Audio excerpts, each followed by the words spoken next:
Greetings, friends. I'm AK. And I'm Laura. And we are the Chainsaw Girls. On today's episode, we are on our way to summer. Maybe we're there. Did you see the face I was making? Sorry, if you're watching on YouTube, you already see my shirt and I'm mimicking the face, but continue.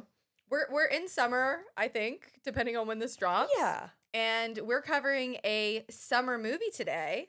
It's very exciting. 1983's Sleepaway Camp. Sleepaway Camp. And I have Angela on my shirt. Yes. So at the time of this recording, Sleepaway Camp is available on Peacock, Prime, Tubi, and more. It's available a lot of places. I think I watched on Peacock. I probably did the same. Yes. Oh, Yeah. if you watched it here, you watched it on Peacock. Yeah. Did you watch it here? No. Okay. But I did watch it on Peacock. This movie is very controversial for many reasons. There's a lot going on here, and choices were made. Choices were made. And we're going to talk about some of them. Would you like to hear the IMDb? Sure do. Absolutely. Here we go. Bunks and showers are a mad stabber's beat at a summer camp strictly for teens. I don't know how I feel about that description. Wait, what? It literally says, bunks and showers are a mad stabber's beat at a summer camp strictly for teens. And that's it? That's it. Oh, wow. I don't think that's the movie description on these apps, on movie apps. I also don't think if you read that, you would have any idea what this movie's about. No, at first I didn't even understand you were saying bunks, like bunk beds. I didn't understand what I was reading, to be fair. Okay, that might be a miss IMDb. Sorry about that. It does have a great tagline, though. Do you want to hear it? Yeah. You'll go there on a bus and come back in a bag. Oh. True. Okay. Mm-hmm. Yeah. Yes. This was written and directed by Robert Hiltzik. Mm-hmm. It had a $350,000 budget, and it grossed $11 million. Wow. Now, I don't know if that's $11 million including like VHS Right. sales, probably, because I believe when this came out, it didn't do great, but it obviously now is a huge cult classic. Right. Okay. Should we just dive into the plot, or do you have any other fun facts you want to start with now? Let's see here. Well, we have to shout out Felissa Rose, Of course. who is our lead Angela. Yes. I've had the pleasure of meeting her several times, and she is an absolute sweetheart. I'm jealous. We did the Joe Bob's Jamboree. Yes. Together, Oh my yes. gosh, I love that. She's so freaking sweet. Like, ugh. I want to meet her. Yeah, she's awesome. She really is. So just want to shout her out. Love her. Yeah. Mm-hmm. Of Shall we course. jump in? Yeah, let's jump in because there's a lot to say and it's going to happen throughout the plot. Let's do it. All right, so we kick off this movie and we're on a lake. Okay, nothing is happening yet. We're just kind of panning across the scene, the grass and whatever.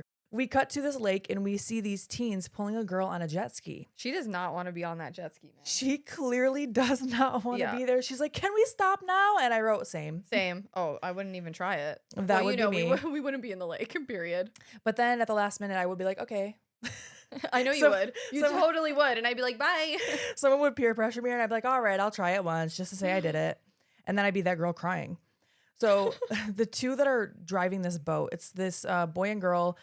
They're fucking around. There's, the girl's like, "I want to drive." And he's like, "Do you even know how to drive? Like, you're going to wreck this boat." And she's like, "No, I'm not." They're not paying attention to this girl behind them. Mhm. So they have no idea that she's screaming and they can't hear her anyway because it's too loud. Meanwhile, there's a dad and his two children, a boy and a girl, and they're playing around their boat in the water. So they're just, the kids got the life jackets on. They're flapping around in the water, doing whatever, and they're having a good old time. The girl that now is driving apparently doesn't know how to drive this boat or see, because right ahead of them, they're going toward this family. And the girl on the jet ski in the back is like, "There's a boat. There's a boat." She's trying to tell them that there is a boat ahead. Do you think they're like intoxicated or something? Very possibly. Probably, It's yeah. teens on a lake. Yeah. And they try to turn at the last minute, but it's too late. And we don't see what happens exactly, but we see the dad's body floating away face down. And then one of the life jackets floats to the surface all torn up. The girl that was on the jet ski, her performance, like, she is screaming like crazy. Like, "Oh my God." Like, it feels like for like 2 minutes straight. It's probably not that long. But her performance, holy shit. Right. So now we cut to 8 years later. We see a very eccentric auntie. At first I thought it was the mother because I'm typing my notes as I'm watching this like, wait, who? Yep. a very eccentric auntie, and she is calling the children down to get ready. They're going to head to summer camp. Did you go to summer camp? Did we talk about this before? We probably did. I did go to summer camp. Yes, because you told your summer camp Did story. I tell the story that I didn't shit for a week? Yes. Brutal, man.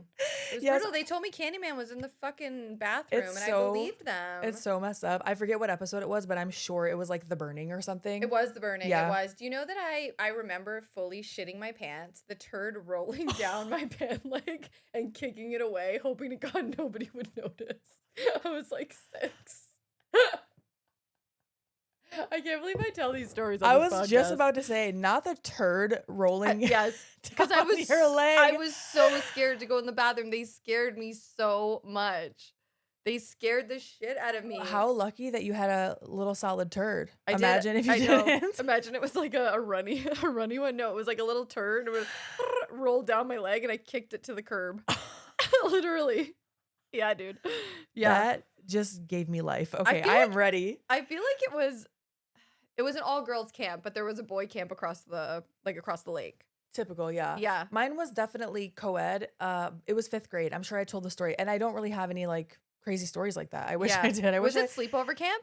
Oh, I was there for like a week. Yeah, me too. And I remember I wet the bed, and I never used to wet the bed. And I think I was like 6 at the time, maybe 7. I never used to wet the bed, and I wet the bed because I You're was so scared. stressed. Yeah, I was real stressed. Oh my gosh. Yeah. I honestly blocked out the whole week. So maybe something traumatizing did happen to me. I don't know. Yeah, I'm not a fan of summer camp, that's for sure. Yeah. Even like now they have like adult meetups and stuff like that. They do. They have like adult Okay. camps where you can like go and like make friends and shit. I would never. Sounds like a cult. I would never make friends. What? Me? Friends? No. I like the ones I have now. I also have to lean my laptop because I don't want to block my sleepaway camp shirt. But I didn't have any sleepaway, but I do have Tarman. oh, I love that sweater. It's like a Christmas sweater almost. It's like an old lady sweater, but it has Tarman on Oh, it. I And on love the back it. it says more brains. Yes. Also, normally I put my coffee in a mug if we get it from like Dunkin', if you're watching on YouTube. Yeah. But yesterday Diddy tried to drink my coffee out of the mug. So I was like, you know what? This one's gonna have a lid today. And I never used to like Dunkin', and now I have converted to a Dunkin' gal. Okay. I love the Dunkin' near my house. You know, I think you are helping me see the other side because before I would be like, I'm not going to Dunkin'. I'll just not have coffee. Dude, now it's bomb. I love it. A little almond milk latte. Anyways, this has nothing to do with the movie, so I'm Yeah. gonna stop digressing. Let's hop back in it. All right. Here so we go. The auntie is giving Lady and Puppet Master 2 at the end. Yes, she totally is. Yeah. Dressed so eccentrically. Mhm. And I wrote she's dressed like Pee Wee Herman with a cardigan instead of a suit jacket. She really is. I love it. And she also seems like she's had a lobotomy or something. Yeah, she's off for sure. She's something. She probably needs to be medicated. She's just talking like this, like very eccentrically. Yeah. Something's going on for sure. So she tells them like she tied a string around her finger so she wouldn't forget, but she already forgot. Like it's a very bizarre scene. I've heard people do that. Like Yeah. they'll like do something so that they remember something, but then what if you forget what you were trying to remember? I would for sure. Yeah, you're like, I know I was supposed to remember something, but what was it? That's the problem. That's like every time you go to the airport. oh my gosh, or just every time. Or every- no, when we're coming to do the podcast, every single time, I'm like, I know I am halfway to Detroit, and I know for a fact I'm missing something out of this bag. Yeah. Yeah. Anyway. Yeah, so she's something. And so Angela here, we see Angela, we see Richard, and Angela doesn't speak. And so Richard is kind of doing all the talking. And as they're leaving, the mom says, "Take care of my little angel, Richard," referring to Angela. And so we don't really know the dynamic here quite yet, but we'll find out in a minute. So now Richard and Angela, they get on the bus, they go to camp, and we are at Camp Arawak. I want to say it's pronounced. Yes, and this is a real camp. It's actually called Camp Algonquin, and the director Robert Hiltzik actually went to that camp as a kid. It is in Summit Lake in Argyle, New York, which is about 5 hours from Buffalo. Oh. So interesting. If we feel like going for a drive and checking out where Sleepaway Camp was filmed, we can go. I wonder Wow. if it's still around or if they demolish it. Yeah, we should look into that. I'm curious. It'd be fun. Yeah. The Burning was shot here. Yeah, I remember you Not very telling me far. that. Yeah, yeah. Actually, the Buffalo Horror Garage Sale is on the same like river as where The Burning was shot. Oh yeah, I want to go. November, we're going. We're for going. Sure. Yeah, it was so great. I got so many cute things. Anyway, So yeah, they get to the camp and the kids are all running into the camp and the counselors we meet are yelling at them to get in line. They're like, "All right, everyone." Like there's a big commotion. All the kids are excited. We already start off wild because we're not that far into the movie and we see a line of the cooks, the staff, that are outside and they're watching these kids running in. And one of them, I want to say his name is like Arty, and he is a very blatant pedophile. I know. It's so disturbing, The dude. things he says, I'm not going to repeat all of them, but at one point he's like, ain't no such thing as too young. Like, just very at a 10. Like, Arty. Is that his name? Arty? I want to say Arty. Oh God, Arty. And I am going to look it up just to double check. But Arty should be behind bars. Oh, He should not be working at a summer camp for children. I can at least tell you that he will get his, and it Mhm. doesn't take very long. No. Yep. And it is Arty, Okay. just to confirm. So we already know that shit is going to go down. And we find out here that Richard and Angela are cousins. So the auntie is Richard's mom. The lobotomized woman. The lobotomized woman, yeah. That's what I wrote. And you hear like this random kid in the background tell Richard, wait till you get a load of Judy, man, oh man. So she's obviously grown over, the summer that, I don't know, between school and now. Yeah. And so Richard sees Judy, and there's some dynamic here. Judy, it seems like Richard knows Judy, and she snubs him in front of these other boys. And you can tell that like he thought she was going to react differently. Mm-hmm. Like he's kind of like, hey, Judy. And she's like, and then one of the boys is like, who's that loser or whatever he says. He does confront her later, and that's where you see a little more of that dynamic. Like, okay, they must have been friends before or something. Mm-hmm. So now we meet the girls' cabin and their counselors that are watching. So that was like the camp that I went to there was a teenager. Honestly, she probably was like, I don't know, a freshman in high school, which is crazy to think now. Yeah. But there was one assigned to our cabin that was in there with us. Oh, we had two to a cabin, but they were probably about that age. They were Okay. probably in high school. But doesn't that seem like you're way too young? I mean, I was babysitting kids before that, but I don't know. Yeah. It just seems I'm weird. sure there are adults. At least at my yeah. camp, there were, but the teenagers were the ones that were like really watching the kids. Yeah, like keeping us in check in the cabins. I wonder if that's just a very 80s, 90s thing. I don't know if summer camp's like that anymore. I feel like there's got to be way more rules and way more, Yeah. you You would think. Mm-hmm. So the counselors are Meg and Susie. I can tell you right now, Susie's the good one. Meg is the piece of shit. Right. So just wait for that. And now we also see that Judy is in Angela's cabin. And Angela is just sitting on her bed, legs crossed, staring at Judy, not blinking. Mm-hmm. Which I know we feel bad for Angela overall, but this is creepy. I would be like, okay, please stop staring at me. Judy is rude to her. Angela is being really creepy, but she could have been nicer about it. Judy could have been nicer to her about it. Yeah. Kids are mean. Always. Mm-hmm. People are going to people. What are you going to do? Yeah. So a few days later, Meg is bringing one of the other counselors over. I think this is Ronnie, who is wearing the shortest, tightest shorts I've ever seen on anyone, let alone a man, before. Over to Judy. They're in the cafeteria because she hasn't eaten or said a word in 3 days, which obviously is concerning. Yeah, it's very concerning. But it's like, I don't know. She's already mad about it. Like, she's not like, oh my gosh, I'm really concerned about Angela. She's like annoyed at Angela. She's like, she won't speak. She won't eat. Yeah, and it's a thing too of like what Judy, how old do you think Judy is? I know Felissa was like 13 here. Yes. And- I think they're all pretty young. I know when I read that they were all he cast young actors specifically. He wanted kids that were like the age of the kids in Yeah. the movie. So would you say that Judy's like 13? She looks about 13. And I know the actor that played Richard, Jonathan Tiersten, he was like 17 when he filmed this. So I think there are age ranges in general. Yeah. I don't know if Richard and Angela are supposed to be the same age, but I would guess 15 is probably Okay. like the average they're going for. Okay, because Judy being like rude and like that, like she's a kid, right? Like Right. she's not gonna. We've talked about this. Like kids sometimes lack empathy, like and compassion. Like they're just so to her, right? Like she's an asshole for sure. Yeah. But it doesn't surprise me that she's so shitty about the whole situation with Angela. Right. You know, because kids can be so mean. Right. So I wrote Hoochie Daddy counselor Ronnie, that is Ronnie, in his Hoochie Daddy shorts, brings Judy to the kitchen to Arty, Ugh. okay, who we just established is not a good person. Yeah. Is this the guy that's pouring all the salt into the water? I think so. Like when I watched this, I remember like that stood out to me. Like I was Yeah. like, why is he pouring so much salt? Do you need that much salt? Right. Why the fuck is your solution to force her to eat, to bring her to this man to force her to eat? Like, No, it's stupid. why would you do that? Like he literally brings Angela to this cook and is like, here, figure it out. Yeah. Okay, obviously that doesn't go well. Arty brings Angela to a walk-in cooler. Okay.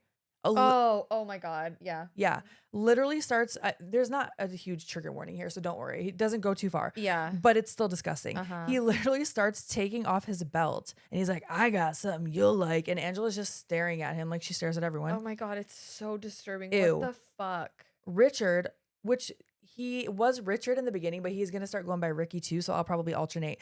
But Ricky was told where Angela was and he immediately runs to the cooler. He catches Arty doing this. So of course he's like, what the fuck? Also, Ricky is so vulgar throughout this movie and I love it. Yes. You know what? There's a hold on. Let me pull out my notes because I have something about old Ricky.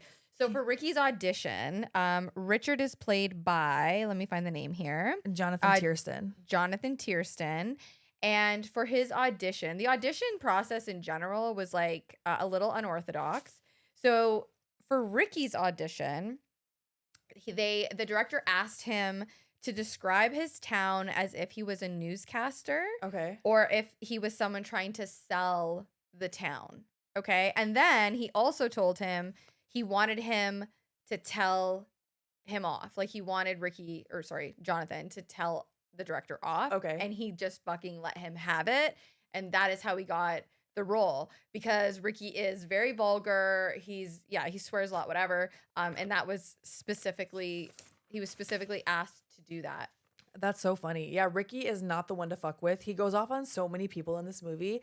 And I was wondering, he was probably so excited as a teenager to be allowed to swear. Dude, he was. From everything I read and saw, yeah, he was super pumped. A lot of the auditions were a little bit weird like that. Like some of the actors didn't even receive sides. They were just told to like improvise. Okay. And Felissa, for sure, hers was interesting. She was told to pretend to be eating a candy bar and to have her eyes focused intensely on one thing, which makes sense because she stares off into space a lot and doesn't blink. Yeah, and there is a scene where she's eating a bar too. And they wanted the character to have really big eyes and to look very innocent. Yeah, she does. And I guess she had to wear like a bra that like flattened her chest to keep her like ambiguous.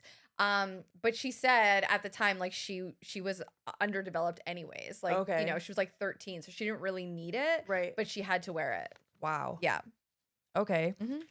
So Ricky is like, what the fuck are you doing? Arty grabs him and slams him against these shelves. He's like, you ain't seen nothing, like threatening him. And they get away. Angela and Ricky do. And then Arty's like in the cooler. He punches a cardboard box that ironically says Tubby. Arty's a big dude. Yeah, Arty's big and he's a piece of shit. So I want to talk all the shit about him. But yeah, anyway. He sucks.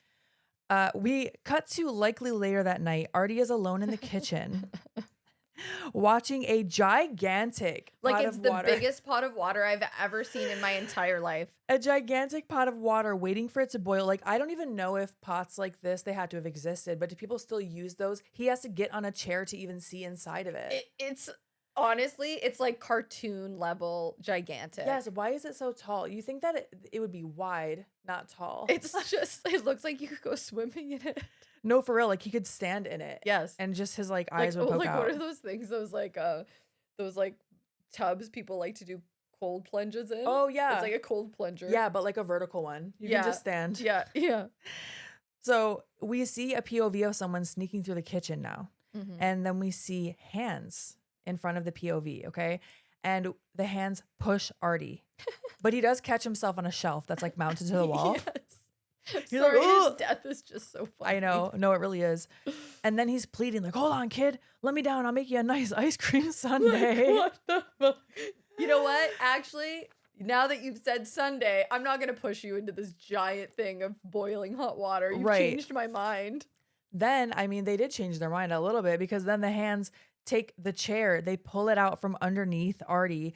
He brings down that entire pot of boiling water on top of him. This scene, they show him on the ground with like blisters all over his face. and his eyes look crazy. His hands are covered in all the boils and the burns, and he's screaming for what feels like a minute straight. Yeah. And I mean, if there's anyone that I want to see tortured, it's this Arty. guy. For sure, It's for sure. fucking Arty. Do you want to hear how they did that effect? Yes. Absolutely. Okay, so the actor was actually propped up on a fake floor. Okay. And underneath there was liquid gelatin that was pumped through the blisters, giving the impression that they were like pulsating. Yeah. Isn't that neat? It's such a cool effect. Yeah, it's really cool. And then the hand that pushes him is actually Jonathan Tierston's hands. Oh. Yes, because Felissa was too young I think it was her mom or whatever, didn't want her to actually be like the one killing people. Right. Yeah, so they used his hands instead. Okay. Which I thought was hilarious. Like the very first time I watched this movie, first of all, everyone's response when they die, it's very like, oh, it's you. Like it's all very dramatic. Yeah. And I remember when I first watched it, I was like, that's a guy's hands. That is not a little girl's hands. Yeah. Which by the end of the movie, I thought was maybe intentional, but I don't think that it was. It wasn't, but it works. Yeah. Right? Yeah. But I remember thinking like that looks like a grown-up's hands. Yeah, it looks like an adult for sure. Yeah. Which Ricky wasn't, but I mean he was 17. He's almost an adult. So then we see the old man running the camp, which is Mel. And of course, Mel is like, we can't let the kids or their parents find out about this, which. Oh my God. It's so like, it reminds me of, we just covered Jaws. Yeah. I don't know if it aired yet, but it reminds me of The Mayor. Like we gotta, you know what I mean? Like that thing of like, well, we gotta make sure nobody finds out about this. Yeah, we gotta cover it up or it's gonna ruin my money. Yes. Oh my God. Same exact vibes. And Mel is definitely a piece of shit for multiple reasons, but he doesn't want the parents to find out about it, which I think that's kind of funny that they're so concerned about the kids finding out and the parents finding out. Like, first of all, would they even care? This is an accident that happened in the kitchen as far as they know. Right. And the kids have also been there for 3 days, I think she mentioned. Angela hadn't eaten. So do they even know who the cook is? I mean, Angela does and Ricky does because of the interaction. Yeah. But do you know what I mean? It makes me wonder, what else are they covering up? Right. Okay, real quick, I just wanted to make mention that Mike Kellen, who plays Mel, this was actually his final film before he passed away from lung cancer. He was actually sick during filming, but he did his best to conceal it. Oh my gosh. I know. That is really sad. Yeah. That's crazy to know that. And watching the movie, you would never know. No, I know. He's great in it. He does a great job being a creepy counselor. Yeah, for real. Yep. So he also bribes the kitchen not to say anything. He's offering them extra pay per week. And they're like, all right, I didn't see anything. What does this guy, what is hanging over his head to be that over the top about covering this up? Yeah, because as far as they know, it really was an accident. Yeah. So I don't know. Yeah, okay. Anyway. So now the boys are all in their cabin. They're wearing crop tops and hoochie daddy shorts. I just mentioned that because it's so 80s fashion. And, they're pranking each other. They're playing baseball. I want to know, at one point, did guys stop dressing like that? I was just thinking the same thing. When did they stop wearing short shorts?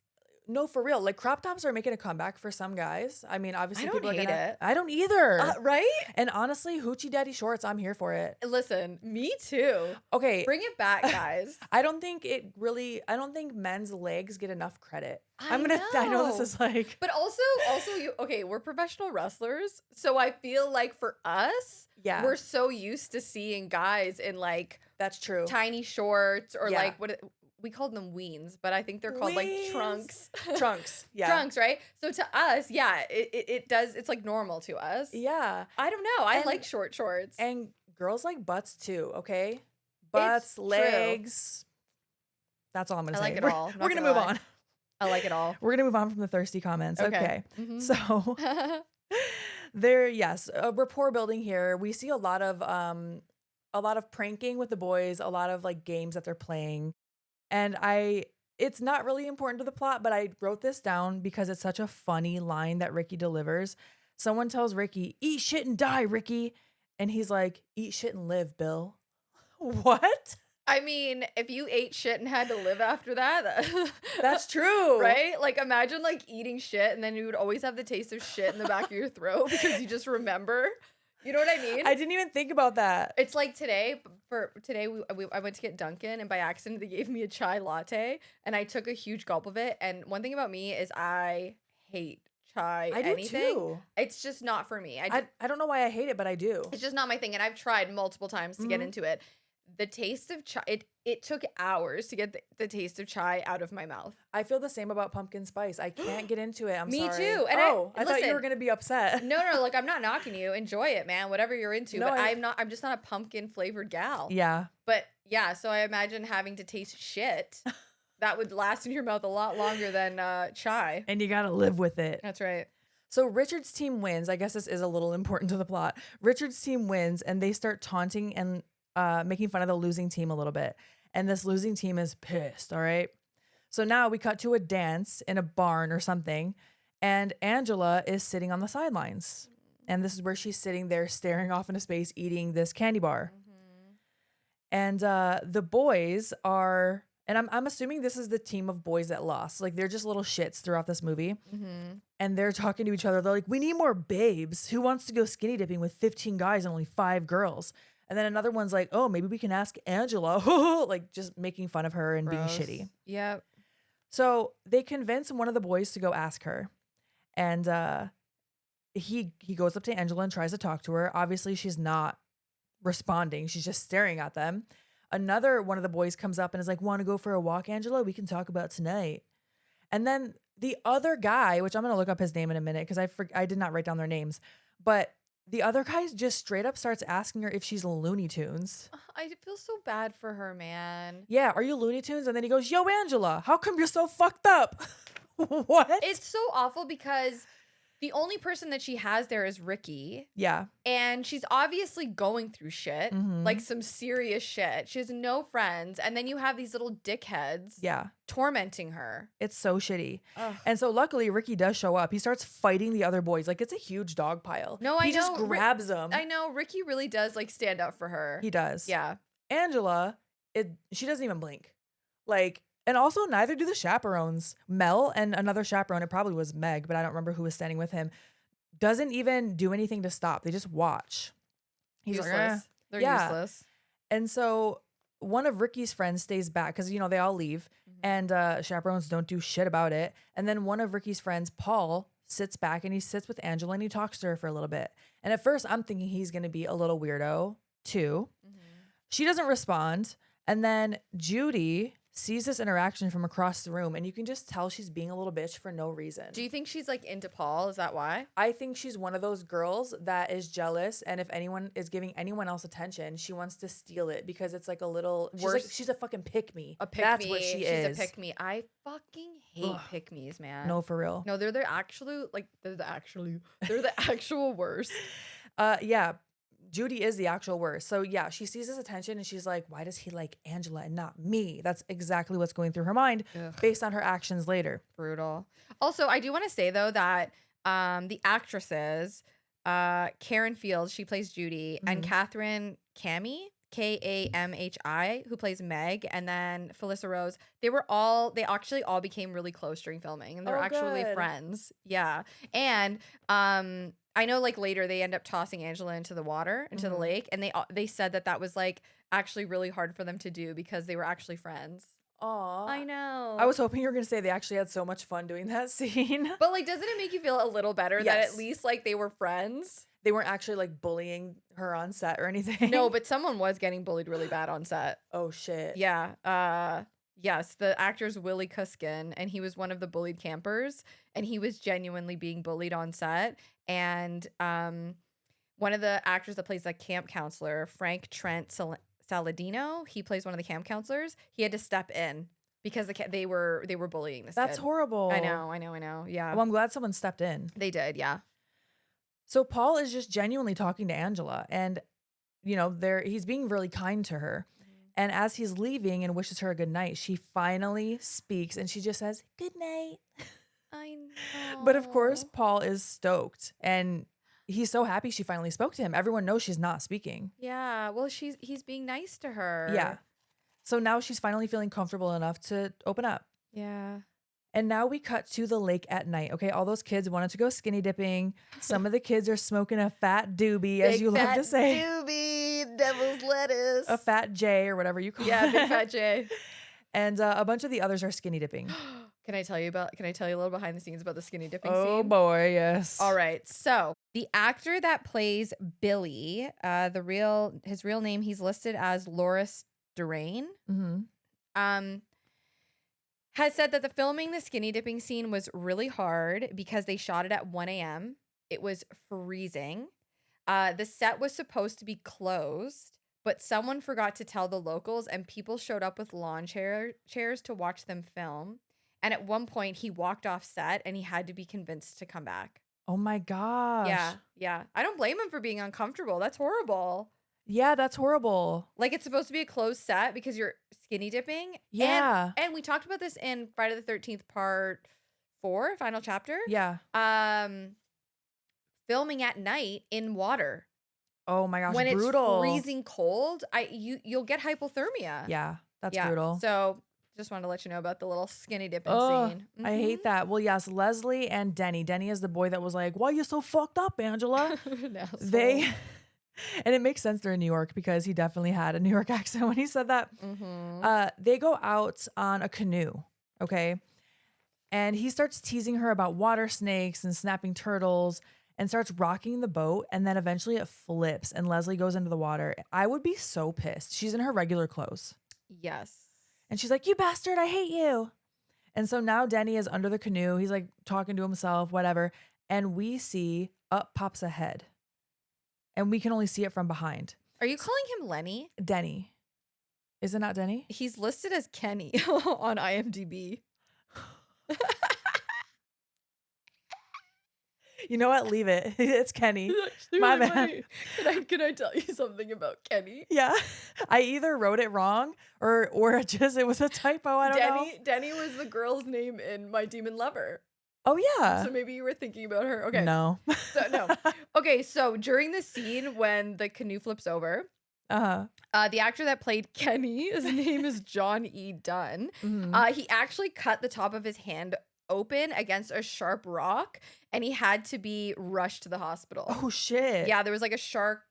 There was a sharp rock at the bottom of the lake, and he sliced his hand open on it, and he had to be rushed to the hospital. That's so scary. Yeah. I'm like, not a shark. Wrong movie. No, not We talked enough about sharks yesterday. Oh my God, when I started crying, yeah, it sure did. Oh my gosh.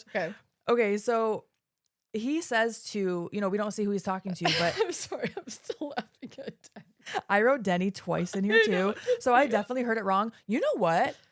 I bet you it was closed captioning that fucked me up. Because remember I told you Tubi's closed captioning is not good. Yeah, that's what you said. I'm blaming you, Tubi. It wasn't you. It wasn't human error. It was closed captioning. Exactly, because I was reading it on the screen. Do you know why, AK? Because in my eyes, you're perfect. Thank you.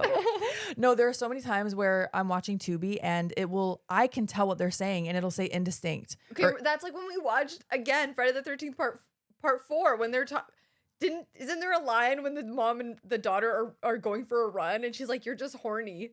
Yeah. Remember we were both yeah. like, that's what the closed caption says. We're like, what? Well, okay, so sometimes closed caption I think is made for the film, and in Tubi's case, I don't think it is. It's just like the auto captions like they do on Instagram. Yeah, on Instagram. So it's whatever they can detect. Yeah. And so I need to make sure I don't trust that in the future, especially on Tubi. All right. Anyway, Kenny says, "What are you doing here?" "Oh, the boys will be very interested in seeing you." And then the person grabs his head and just shoves him under the water. Dude, every single kill is like that. Yeah. Like every kill is like, "You? What are you doing here?" Exactly. Whoa. Like it's all very like, I don't know. Cracks me up. So his friends are at the surface and they're telling him, not at the surface, at the shore. And they're calling for him like, "Oh, come on, Kenny." And they're like, "Oh, he's just fucking around under the canoe." And then we cut to the next day. I don't know why they would just leave him thinking, "Oh, he's just fucking around underneath the canoe." Like, wouldn't you wait for him? But maybe they were just high. I don't know. I mean, they were smoking a big fat doobie, so. Only some of them. Kenny was one of them too. So the next day, Also, guys, do not smoke a fatty and go out on a canoe, okay? Just stay away from the water. Yeah, if you're high. Don't do Actually, anything. stay home. Yeah. Just be on your couch. Like, get lost on some kind of movie. There you go. Don't go swimming. So the next day, one of the lifeguards is cleaning up all the mess and he turns over that canoe that's washed ashore and he finds Kenny's body with one of those water snakes comes out of his mouth. coming out of his mouth. Yuck. Ooh, so it's he was again, teasing Again, why we do not go in water. because of water snakes. Obviously. He was teasing Leslie about them, and now he's dealing with them. Do you think they have no water moccasins are like probably in like the South or something, right? We just covered a movie where they have them. Oh, we didn't record it yet. That's why. Yeah. I don't know where they are actually. I don't think they're in New York State. I'm pretty sure. I don't know. They could be in Michigan, honestly. We have a lot of shit. We have a lot of lakes in Michigan. We got a lot of lakes. We got and a lot of shit. A lot of shit. So, of course, Mel is trying to convince the officer on the scene later that this was a freak accident. This kid drowned. He's just worried about bad publicity. Yeah, he doesn't want the camp to get closed down. Yeah. Right. But now he really does have to inform the parents. He doesn't have a choice. At least one of the parents. Yeah, right? because the kid's dead. Yeah. You should probably tell their parent that. Mm-hmm. And so one of the counselors, I think this might have been Ronnie, but it's one of the counselors, tells the officer as the officer is leaving, he remembers Kenny being a pretty good swimmer. Right. So chances are he didn't just drown for no reason.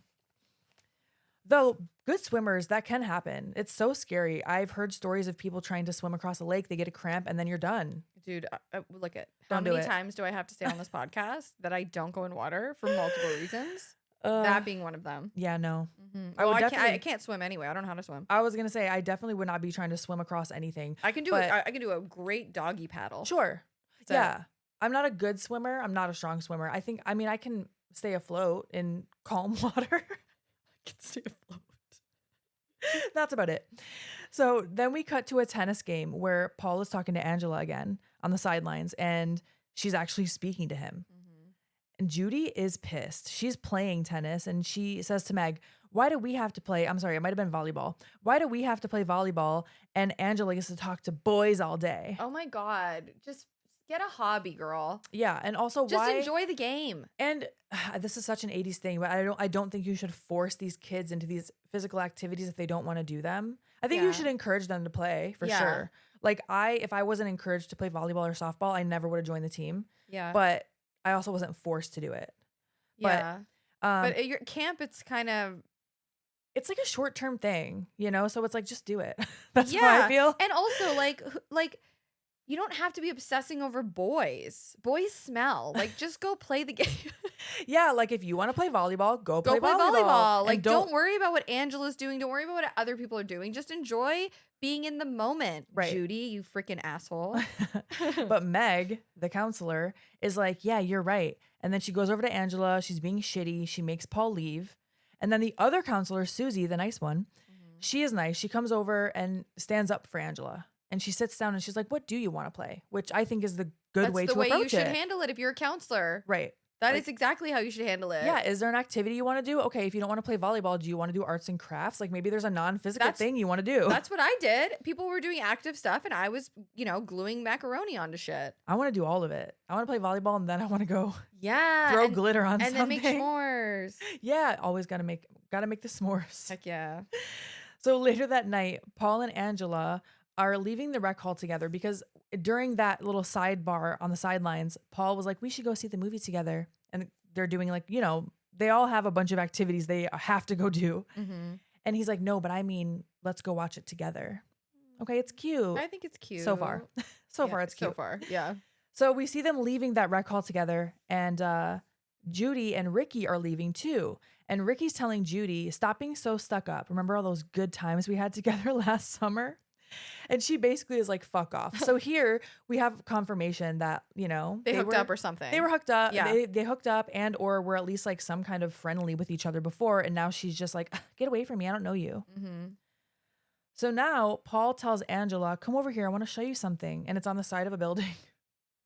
Okay. And she- Anytime anyone says, come over here, I want to show you something, the answer is, I'm good. You know what? I'm good. You can show me right here. I can imagine myself being a 13-year-old, 15-year-old, whatever. And if a boy said, come here, I want to show you something. Absolutely not. No, I would be so scared. I know. We talked about this. Like, I was pretty timid, and until I got to high school, I was very like timid and like shy and like Same. I was still like that throughout high school. high school. I was just quiet. I was just a little shit. But I would definitely be like, no, I would I'm be like, okay. no, I know you're gonna show me your dick. That's exactly what I would think too. Yeah. I'm good. I don't need to see it. Yeah. Luckily, Paul doesn't do that. He does kiss her though. Uh-huh. And she doesn't really respond. I mean, it's like 2 kids and probably their first kiss, and it's just whatever. It's innocent enough. Yeah.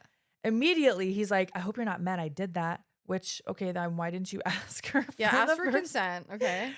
Especially if you're like, I don't know if she wants this. Maybe you should ask. Do you know what's so funny? Like in movies though, like it's even in TV shows, it's like perceived as like romantic for like a Yes. guy to just come in and like swoop and kiss you, with a girl to just come in and kiss you. Like, Don't even get me started. no, but like for real, like don't, like for me anyways, like I would prefer you not do that. Like at least find out that this is a mutual thing, like that I want Yes. you to kiss me. If- Don't just assume that I want you to kiss me. Absolutely not. Especially in this case, you can tell Paul he's not sure. So Mhm. that drives me crazy. It's always been put in our brains that that's romantic. So a lot of people, when there are conversations about consent, they always try to argue that factor. And it Yeah. seems to usually be men that are like, oh, I'm going to ask if I can do like literally everything like that. There's no No, but romance in that. no, but yeah, you should ask. Can I tell you like how many times, even like a partner, if they ask me like, is this okay? Like something like that. I think that's hot. I think it's so hot. 'Cause Yes. you're considering me. You're Yes. considering my feelings and what I want. That's the hottest thing, actually. Dude, my very first kiss was 14, and he asked me if he could kiss me. He turned and looked at me, and he said, "I want to, like, can I kiss you?" And I was like, you know, Yeah, that's so cute. like little hearts in my eyes. There's so many ways you could do it. Even if you were just like, I don't know, if the vibes are vibing and Yeah. you feel like it's probably okay. And then you're like, if somebody said to you and you're feeling it too, and they're like, I want to kiss you so bad. And you'd be like, Dude, like, so hot. you know what I'm saying? Yes, because I've had the opposite where I was in a movie with a guy and we were totally platonic, and he leaned over and he kissed me without asking, and I mean, it was such a, like, I shut him the fuck down. Like he Yeah. kissed me and I went, oh, and I put my hand, I literally did the whole put my hand up like no, Yeah. and then we sat in silence and watched the rest of, what the fuck was the movie? Lord of the Rings, like the longest one. It was like 2.5 or 3 hours Oh long. my We gosh. sat through the whole thing, and all I was thinking about was like, just get me the fuck out of here. That is brutal. Oh yeah, so But please yeah, ask, or and- at least have a conversation about it. Yeah, and don't act like asking for consent is always like, do I have consent to like Yeah, no, shut no. up. Like- It's not, you're exaggerating And to don't be a turn fucking, it into that. Like, don't turn it into like we're asking too much. No, we're not. that part. Okay, off our soapbox. Off the soapbox. Here we go. So she says, no, but I have to go. And he says, can I have another goodnight kiss? And she does let him. It's so awkward. Yeah. She's just kind of, if there's no reciprocation, Why would you want to? why would you want to? Why would you want to? Ask yourself that. Yeah. Okay. Oh my God. I'd be like, oh, we're not vibing. No, I'd be so turned off. Like, oh, I'm sorry. Whoops. Yeah. Read the room wrong. That's Yeah. why I just ask. Yeah. Yeah. And so Judy sees this and she confronts Paul after. Okay, my question to you is this. Do you think Paul and Judy had anything going on at one point, or do you think Judy was just into Paul and jealous? I think the second. Okay. The latter. Got it. I think Judy's just a little bitch. Mm. So Fair. she confronts Paul after Angela leaves and she's like, oh, I see you two are becoming an item. I didn't think she was your type. It really just seems like she's trying to steal him away just to be an asshole. Mhm. And so, If I can't have him, no one can have him. yeah, she doesn't want any attention to not be on her, especially because in the beginning of the movie, it looks like all these boys are fawning over her, right? That one boy comes up to Ricky, wait till you get a load of Judy. So to have one that's not interested in her, like, how could that be? Anyway, then we cut to more pranks in the cabin. They don't really have anything to do with the plot. It's just showing the boys. Boys being little shits. Yeah. Yeah. Being little shits. Mm-hmm. So next day at the lake, Judy is being shitty again. What a shocker. Because Paul and Angela are sitting on the sidelines again, not swimming. So Judy walks up to them and is like, look at the two lovebirds. And then she goes and tells Meg on them again. Like, girl, get over Get a it. life, dude. You were obsessed. Ugh. So Meg comes over to It's Angela. even more embarrassing when grown women do this. Oh my gosh, which is how I view Meg, even though she's probably also a teenager, maybe like 17, 18, I don't Something know. like that, yeah. But still, why are you You obsessed? should know better. Why are you obsessed with this little girl? It's weird. And she also towers over Angela too. So she's just a bully. Insecure, bully. Yeah. Yeah. So she comes over to Angela and she's confronting her about not swimming, and she's getting pissed because Angela's not answering her. She's just staring at her to the point where Meg literally starts shaking Angela. Dude, this part like really pissed me off. Yes, like you gotta go, Meg. You're like Yeah. getting physically violent with these children. You definitely should not be a counselor. Like, who vetted you? No, for real. And then Ronnie interferes. He runs over to help Angela, and Meg is like, "This bitch won't answer me." Like, what? What is your damage? I guess I do have to remember, like, she is likely a teenager. I guess so. But what the fuck? It's messed up. Ronnie cannot be a teenager. He has to be like in his 30s, I Yeah. think. Yeah. But yeah, he interferes. He does help Angela, makes Meg go away. And then we cut to the cabin, the girls' cabin, where Judy's getting out of the shower and she's like, "Let's all thank Angela for getting Meg in trouble." Like, yeah, blame the victim. It's Angela's fault that Meg is a fucking bully I hate and got this. caught. I honestly hate these girls. Like, I hate them. No, for real. Oh my gosh. Then Judy asks Angela, "How come you never take showers when the rest of us do? You queer or something?" It makes me so angry. Wow. Like, she's just such a fucking asshole. Also, I feel like if you're going to accuse someone of being queer, wouldn't it be the opposite? Wouldn't she be going in the shower with you because she wants to look at you or it's something? just such a like. Wouldn't that it's- be the accusation of someone dumb like Judy? I feel like it's just such a shitty. It's just a shitty thing to say. Yeah, it is. And then she continues, I know what it is. You haven't reached puberty yet. Also, what a weird thing to try to make fun of someone for. I know. She's like, "You probably never had your period." So the I- fuck is I wrong know. with you? Who- Sorry. I don't remember that being a thing to be teased about or No. like a flex. No. You know? No, exactly. If anything, I feel like we were shamed for it. I know. I was like, so when I got my period, I told you I got it at a Corn. I was downtown on Queen Street seeing Corn at Much Music, and I came on my period in khakis. Oh my, of course in khakis. And like the khaki colored khakis. Khaki colored khakis. I skipped school and came on my period watching Corn at Much Music. I mean, that was I was pretty- with Shlee. Aw, Do you that's know? Can I tell you something funny? So I don't know if it's really funny, but Shlee is like offline. She does not go on the she is not on social media. Good for her. She is like very far removed. And I was Yeah. like, just so you know, I was like, I mention you on my podcast all the time. Yeah. And she's like, what? Yeah. I was like, yeah, Shlee, you're known. I know you'll always be like my best friend Shlee. I'm like, I know who Shlee is. Yeah. Even though we've never met. Yeah. Yeah, I that was way more epic than mine. I think I started just walking down the street, like walking down a side street with my friend, and I told her not to tell my family. Yeah. And then she was having dinner with us that night, and I went to the bathroom and I came back and she had told my mom. Which listen, I understand why you didn't want her because Yeah. it's a weird thing. It's a weird feeling of embarrassment for whatever reason. But like mom should know, so mom Yeah. can help you get some pads, like Yes. you know what I mean, help you figure it out so you're not stuffing tissues down there. No, for real. In hindsight, I'm really glad that she did. But at Yeah. the time, I'm like, bitch, it's a betrayal, man. you're supposed to be my friend. Yeah. I told you not to tell her. Yep. But anyway, Mhm. so then, I mean, Judy does have a pretty funny line here. I will say that. It's fucked up. But she goes, "She has no hair down below. A carpenter's dream, flat as a board and needs a screw." She's so extra for that. Also, where did you come up with that? Ugh. That's what I want to know. Who did you hear that from? Because you did Just- not come up with that on your own. Terrible. And so Susie is in there, the other counselor, and she yells at her to stop. Judy looks at Susie and is like, "Fuck off." And Judy slaps her. I was like, wow, this is very 80s. Very 80s, yeah. You just slapped this little girl. I wrote, what is happening at this camp? It's chaos, man. So we cut to later on. The boys are on the roof of one of the cabins. They're throwing water balloons at Angela, who's just sitting in the grass. Like she's not even doing anything. I know. There was a point, I was kind of annoyed at this point because I'm like, girl, just fight back. But she's like, she doesn't feel like she has the power to do that. I know. And low key she is.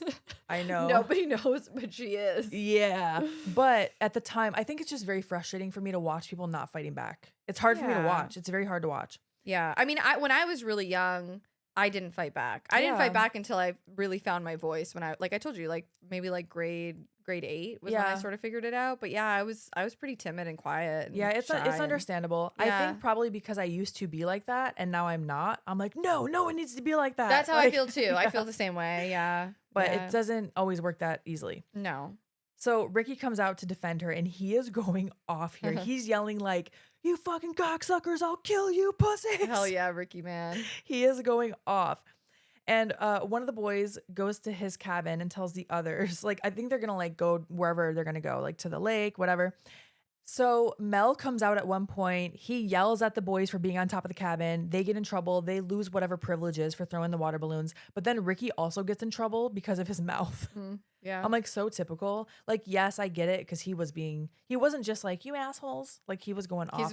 Oh my gosh. Tell me. I know this is a sidebar. I got in trouble for something similar when I was in 7th grade. What did you do? And I will never forget this shit. What'd you do? I'm so mad. I'm still mad about it. So 7th grade, okay, we were on a field trip to Skateland. Do you have Skateland? I don't know what that is. It's like a skating rink.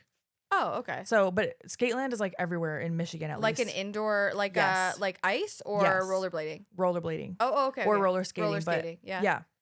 I would low key love to go to a roller skating rink. I think it'd be so fun. I don't even know if I remember how. I would try. I mean, I've been figure skating for the last like Oh, couple you years. you could. I was never a roller skater. I always used the roller blades. Same. Yeah. But 7th grade, going to Skateland for a field trip. Okay. We were in the arcade area and one of the boys in my class was getting the little plastic bubbles from like the 25-cent machine. Okay. And, you know, they're light. He's like whipping them at us or whatever. So, of course, I'm like, stop it, you asshole. And then. Were you on the rink? No, we were in the arcade area. Oh, okay. Sorry. I was like, wait a second. That's really dangerous. It is dangerous. Either way, like, it's just annoying. It's shitty. Yeah. It's not like they're hurting, but still, that's not the point. Yeah. So I'm like, stop it, you asshole. A chaperone heard me. One of the parents heard me. And she was like, don't say that stuff around me. I don't want to hear you swear again. That's what she said. I don't want to hear you swear again. Now, even though I was like timid when I was younger, I still had an attitude. Like that part has always been within me. And I did tell her, then don't listen. Okay. Which, okay. Yes, I was being a little brat. Yes. I love it though. But this grown ass woman in her big age went and told the teachers that I told her to shut your fucking ears. And I did not say that. To this day, I did not say that. She fucking lied on me. She lied. Because yes, I was being a little brat. Yeah, but she lied. But I did not swear at her. Because that was the thing. Like I knew there were maybe not unwritten rules. They are kind of written in certain households. But you don't swear at adults, sure. And especially because I was on like a school trip. Yeah. But I still gave her a little attitude. But she lied on me. And then I got suspended for one day. And I'm telling my mom, like, I swear I did not swear at her. I swear I did not swear. Yeah. But for real. And then I remember one time, like later on, I was giving my mom an attitude probably. And she's like, I'm starting to believe maybe you did really swear at her. And I'm like, I didn't. That is such a betrayal though, because you're like, no, you're my mom. You're supposed to believe me. Yeah. She did at the time. I didn't get in trouble for being suspended because she did believe me. And also she was probably like, this is lame as hell. Yeah. But I was still mad to this day. And I remember telling the teachers and my mom, I would never say shut your fucking ears. Well, I didn't say the F word to them, but I would never say shut your ears because that doesn't make any sense. It doesn't make any fucking sense. That's the dumbest thing I've ever heard. I would never say that. Can I piggyback off your story for like 2 seconds? Yes. Okay, can I tell you the turning point in my life when I went from shy, timid, cute little Laura to I fucking hate everyone and I want to burn it all down? Yeah. Okay, so I'm going to set the stage. It was grade 8. My dad passed away when I was in grade 7. Okay, so it was like near the end of the year. It was like actually this time. It was in May when it happened. And so I was 12. And obviously, when I went to grade 8, I was like grieving still. Yeah. And I didn't understand what grief was. I was just a kid, right? But I was in class and I can't remember what the situation was, but my teacher was pissing me the fuck off, okay? And I ended up, standing up and freaking out in class and I got sent to the office. So I go to the office and I get sat down, principal, vice principal, and this teacher. And they're just fucking grilling me. Like, basically like, why are your grades slipping? Why aren't you paying attention? Like, da-da-da-da-da. And I'll admit, I wasn't a great student at that point. But I stood up. I was getting, and I could just feel like my blood pressure rising. The heat. Dude, and I was just like, eventually when I got to a point where I finally just stood up and I was just like, fuck you both. Fuck the world. And I like opened up and I remember the secretary was standing there and I was like, fuck you too. And I stormed out of the office. She was like why me? Everyone in the office looked so stunned. And I stormed out and I sat on the front steps because I obviously was like, I knew I was going to be in trouble. Yeah. So my mom picks me up and me and Shlee are in the car and Shlee is laughing, right? Because she knows what happened. And my mom turns around and she's like, what happened? Because she got a call, obviously. Yeah. She goes, what happened? And I told her. And my mom, being the fucking badass that she is, I got suspended for 3 days. Uh-huh. My mom, she says to this day, that was the proudest she's ever been of me because she said it was the day that I found my voice. Oh my gosh. I know. And she does. She actually quotes it all the time. Sometimes she'll love just that. text me and it'll say, fuck you both, fuck the world.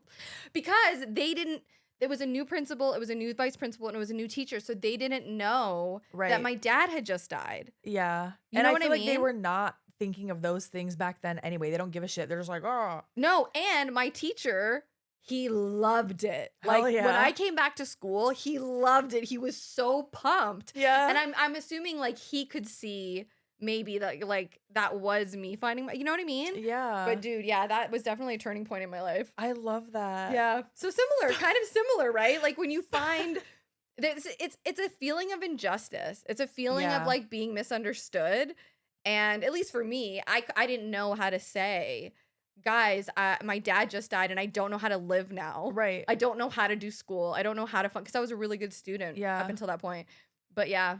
Fuck the world. Yeah. Fuck you both. I love that so much. the poor secretary. I know.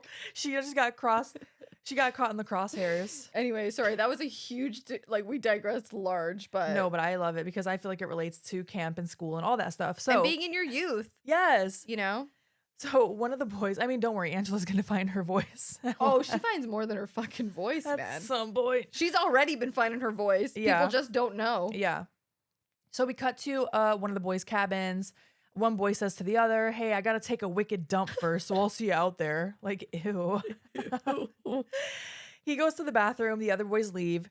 Now we see, I mean, there's like a stall in the bathroom. So I don't know if there are multiple bathrooms in there, toilets, but we see that someone puts a broom handle or some type of stick through the door to lock him in. Okay. But we don't see who.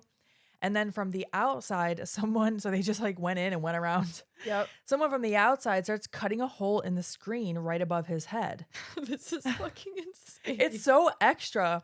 They stick a bee's nest inside with a stick. like, how'd they get that bee's nest without getting stung? Right. And did they just like, maybe it was right above the window, so they just had to grab it and put it in. Still, that's brave. Because otherwise, like, I don't know. I'm not going to think of the. I would not be messing with any bees, man. No. No. And they stick the bee's nest inside the window. And the bees immediately start like coming out, stinging I mean, yeah, him. they're pissed. And then they show his feet like kicking on the toilet. He's like, help me. He can't get out. But like, there's a space that looks like it's, I don't know, like. It's like a foot at least. You could crawl under that. I feel like he could have crawled under. 100%. Although I also understand you're frantic. You're if you're getting panicking. attacked by bees. I mean, listen, I was walking in the park the other day and a bee would not leave me alone. I smelled bomb, apparently.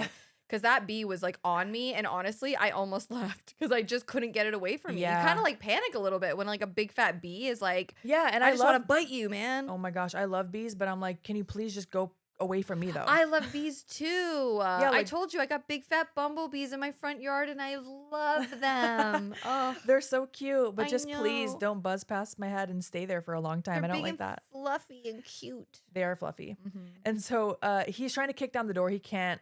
Finally, he does break it down, but it's too late. Yep. The effects are so gross here. They show his arm. There are a bunch of holes in his arm or like blisters or something that have popped. Maybe he was allergic. Do you think he's allergic? Maybe he's allergic. It could have been an allergy because I thought it looked crazy for being stung by bees, but also, I mean, if you're being stung by that many bees, maybe that is what it looks like. like my girl, man.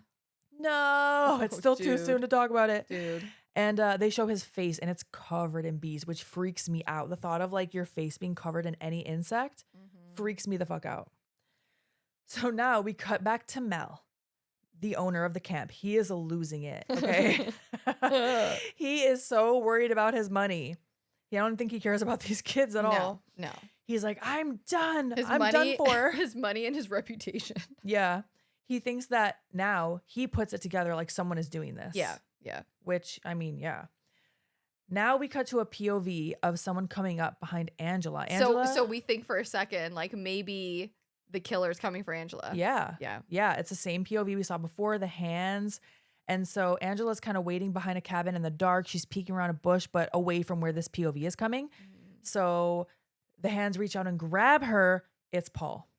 little fake out there. And she goes, I thought you were the killer, which is so ominous now. Uh-huh. And Paul's like, oh, you believe all that? Well, what else would you think, Paul? Are you not in the know? Right. I mean, so far, what do we have? We have giant pot of water, which I don't think the kids know about. The kid drowned, and now a bunch of bees attack. It's not like someone got stabbed with a knife, so could be accidents. I don't know. That's a lot of accidents. I don't know. It man. is a lot of accidents. It certainly seems like a weird coincidence, which is how Mel feels too, that it's not a coincidence. So Paul and Angela want to go to the lake. And it's nighttime, they're chasing each other. It's cute. She kisses him. So like she's into it now. She kisses him, pushes him to the ground. It's a cute little scene. Yeah. And then they are on the sand kissing. And he starts to unbutton her shirt. This is where Paul takes a turn for the worse. It doesn't go far, but he's still a little dickhead. She says, no, don't, as he's unbuttoning. And he goes, what? I'm not doing anything. Like trying to be cute. Ugh. Don't do that. It's not cute. And he keeps unbuttoning her shirt. And I wrote, Paul, you were cool until now. You just fucked up. And so while this is happening, we suddenly see a flashback of two young siblings, which I'm presuming these were the kids from the beginning of the movie before the jet ski happened, right? Yep. And they're watching their dad. It's a very like weird looking flashback because you're just seeing like a spotlight on these characters, almost like they're on a theatrical stage. Yeah. Everything is black around them. Mm-hmm. Yes, to show us this is a flashback. Right. Yeah. And so the kids are watching their dad from the doorway, and they're kind of like sneakily watching him and giggling like hee hee hee. And their dad is in bed with another man. Mm-hmm. And the kids don't know what's going on. They're just giggling, but the dad's like naked in bed with another man. Mm-hmm. So, I mean, we can try to dissect that later, but then we see the brother and sister sitting facing each other on probably one of their beds, and the boy is slowly reaching out just with one finger to like touch the girl just around like collarbone, chest. Mm-hmm. And then it cuts back to Angela, who kind of like, she's like, freaks out. And I don't know what they're trying to imply with that, with the boy touching the girl, if that was like symbolism. I don't know if it had, I'm not really sure. So she doesn't want Paul to touch her. Right. So is it implying that she was like assaulted or something? That's kind of what I was thinking. I wrote, what are they implying Yeah, here? like I wonder if that, and maybe I'm stupid for being like, I wonder. No. I'm just thinking like that sounds like maybe that's what they were implying. I don't know what else that would have been implying, because as this in the scene, as this little boy, and they're both around the same age, I would say under 10 years old, it looks like maybe right. I would assume like a year or two apart. Yeah. As the boy's just reaching out like this and almost touches her, that's when Angela like wakes up from the flashback and is like don't touch me. Yeah. So that implies some type of trauma. Also, like I don't know why they put the scene with the dad and the fathers in the bed there. The dad with probably someone he was having an affair with, I'm assuming, because it's the 80s. I think it was. Right? I think he was, yeah. I don't think that they had two dads. I don't think that's what was happening No, here. I don't think so, yeah. And it's interesting that they included that because I'm going to talk a little bit about it at the end of this episode when we kind of get into the ending and all that. But it's like, what are you trying to say here? That these kids witnessed their dad in a homosexual relationship and that led to something, Well, at this point, Angela, I mean, listen, if whatever, you guys, I'm sure have watched Sleepaway Camp, and if you haven't, yeah, I mean, you should know by now. We need give to- spoilers. Yeah, we need to talk about this openly. Yeah. Obviously, we know that Angela was born a boy, Right. And so she is a boy at that point, but is being forced into being a girl. Is that correct? Yes. So that scene where like the boy is touching her, Peter, she would have been Peter at that time. right? So that's also a little confusing. Yes. So yeah, that's why I don't really know where he was going with it. I don't know if it's just to show that Angela is confused about her gender because she's being forced into a gender that she might not have chosen herself. Yeah. I mean, eventually as the series goes on, we see that she does. Right. Right? So I don't know. Maybe it's just to show that confusion. I'm not really sure. I also think knowing that the director really, when asked about a lot of the themes in this movie, he's just like, oh, it was for shock value. Yeah, that's what he says. Yeah. And it's Yeah. he according to him, it's as simple as that. I don't think that this is symbolism because it doesn't seem like he thought that deep into it. I know that's what But- same, right? But at the same time, it's hard to not question that. Right. And you can also find symbolism in it because then I'm wondering if we, okay, knowing what we know and that Peter would have been the boy in this scene when they're kids, was that symbolism for Peter turning into Angela? Right. I don't You know? Like yeah. he's touching her like tag almost. Like Yeah. I don't know. I'm just not sure. I know it's to sit here and try to dissect it. I mean, Yeah. it's fun to look at a scene and try to really understand it, obviously. sure. But like you, I don't know if it's trying to say like, I don't know what exactly it's trying to say. Right. And so I mean, any type of art form is left to the interpretation For of sure. the viewers. Absolutely. So you Yeah. could find a lot of different meanings in that. Yeah. Yeah. So yeah, Angela's like, no, don't touch me. And then the next day we see, the kids are playing again. They're always playing something. They're in a field playing something. And Paul confronts Angela. And she's like, sorry, I wasn't ready. And then he kind of goes to like touch her or hug her or something again. And she pulls back. And then he's like, what's wrong with you? This is not the reaction, Paul. No. This is No, Paul. not. You can see here. And thinking of the fact that she's 13 here, I'm like, wow, this to me looked like such great acting. I feel like you can see in her face, she shuts down. She like dissociates. She completely disassociates Yeah. and her face just goes blank again. And now she's going back to not responding to him. It's like it's so heartbreaking. She just flatly goes, I have to go. I don't feel like she has support from anyone, No, like anywhere. no. And it's like Paul. Except Ricky. I will say Ricky Okay. supports her, but he doesn't know what's going on really. Right. Like, I just feel like she must feel so lonely, Oh yeah, you know? for sure. And then like Paul's giving her attention, but I don't want to say He has an ulterior motive. it sounds so intense to be like it's sexually driven, but it is. It is. And like for her to be like, she doesn't have anyone to turn to outside of Ricky. And I just feel sad. Like I want to give her a hug. I know. It's really frustrating when you think, oh my gosh, someone's finally being nice to me. And then it's like, oh, they just want to get me naked. Yeah. Cool. I want to just like give her a big squeeze, you know? Yeah. It just makes me sad. Yeah, it is. It is It sad. makes me sad. Yeah. So she leaves and Judy comes up to Paul and is like, let her go. Just let her go. Paul's like, what do you know? And Judy says, I know a lot of things. And there's so much underlying sexual connotation there. Mm-hmm. So now we see Ricky is taking Angela through the woods. So whatever field game they're playing, I don't know if it's like a hide and seek or whatever thing, but he basically wants her to he's trying to help her hide or just maybe be away from whatever's, I don't know. They're walking through the woods. They walk past Judy making out with Paul in the woods. Mm-hmm. And of course, Angela and Ricky see this. I mean, like, and I'll also, Judy is just trying to hurt Angela. I don't even think Judy likes Paul. No. Now, at first, so Paul sees Angela and Ricky. Angela's just staring at them. Even Ricky's like, what the fuck? Because he liked Judy. Yeah. And they all leave. Paul's uncomfortable, so he just walks away. He's embarrassed. And you can see at first Judy looks so happy with herself. Like she's just like, but then it does kind of zoom in on her face when everyone else walks away. And she's like just frustrated. Obviously, she has a lot of shit going on too, I would imagine. And she's acting out in the wrong way. I mean, they're all kids. Right. These are all kids. Right. Their frontal lobe, not developed. No, not at all. So later at the lake, Paul tries to talk to Angela. She's not responding again. And Paul's like, I don't know what happened. She just wouldn't leave me alone, talking about Judy. Like, really? She forced you out into those woods, Paul? I don't know. So now Judy comes up. They're back at the lake where they were earlier when Judy had told Meg on Angela for not swimming. Judy comes up and is like, wow, you're back together already?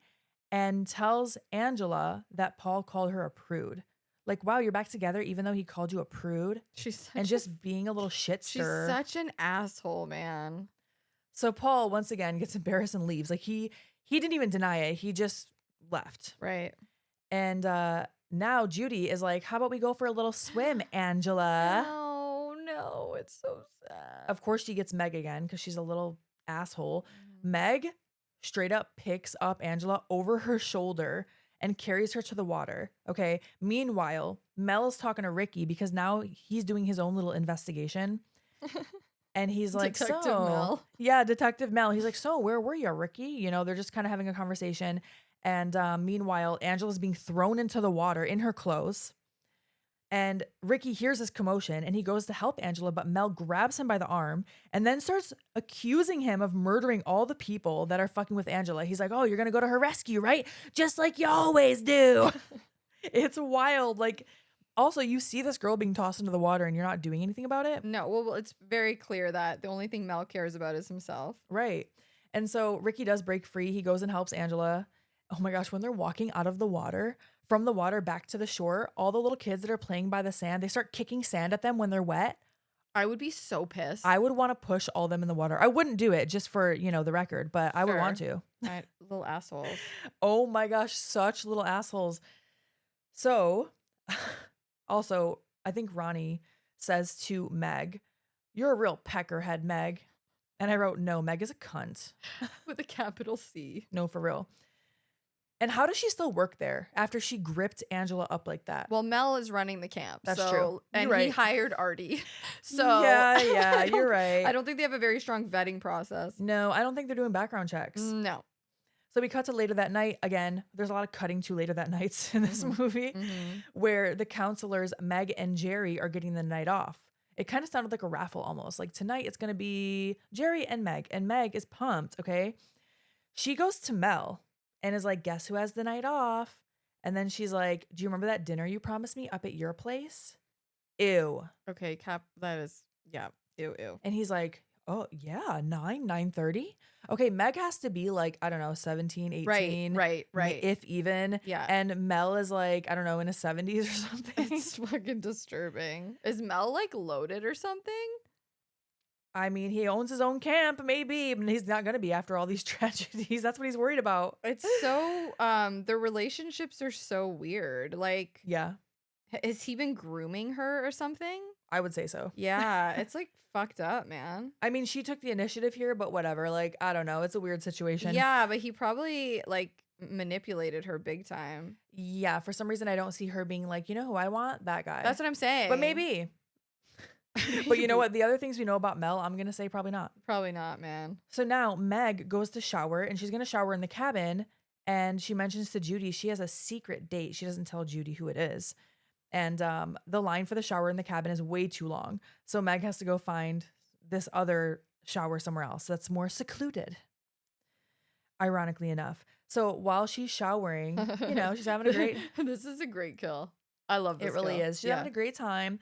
And someone stabs a knife through the wall of the shower. I'm assuming it's just one of those pop-up, plastic walls. And someone stabs a knife through the wall into her back. Then rinses off the knife in the shower that's still running. And it drove my OCD crazy that they did not rinse it off all the way.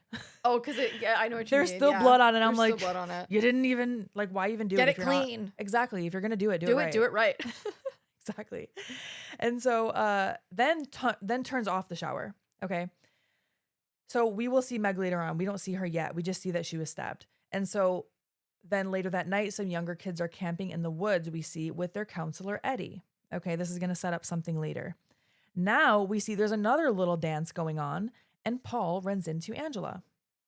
So she just wants to know where Ricky is. That's really her intent. And Paul is trying to apologize. And she's doing her little blank stare, I don't even think she's looking at him in this scene from what I remember. And she just says, meet me at the waterfront after the social. Just very flat. Mm-hmm. He's pumped. He's like, I'll be there. Yeah. Gee willikers. That's what I imagine him saying. I don't think he said that though. Now we cut back to Eddie and the kids camping. Two of the kids are cold and they want to go back. And Eddie's like, all right, up to the car. Because they're all just camping in the woods. I'm assuming like this camp has, age ranges. And these look like a lot younger kids. Yes. Yeah. I would think so. Ours was like that too. They kind of like separate the kids by age. So he takes those two kids back to the car so that they can get warm. But he leaves the other campers unattended. Mm-hmm. And so we get a random POV of someone creeping around the remaining kids in the woods, and then they focus in on like this little hatchet. But that's all we see so far. Okay, back at the social. That's so funny. Social. I don't think we ever called it that in high school by that time. No. But Mel is now at this social looking for Meg, and no one has seen her. Oh, it's so creepy. Right. Like, now you're just telling everyone? Yeah. Like, he's like, yeah, this ain't okay, man. She was supposed to meet me a half hour ago or whatever he says. Like, wouldn't they be like, why? Why? Yeah. But we then cut to Judy in her bed, in her cabin, and she's making out with one of the guys. She's like, do you have to kiss so wet? Ew.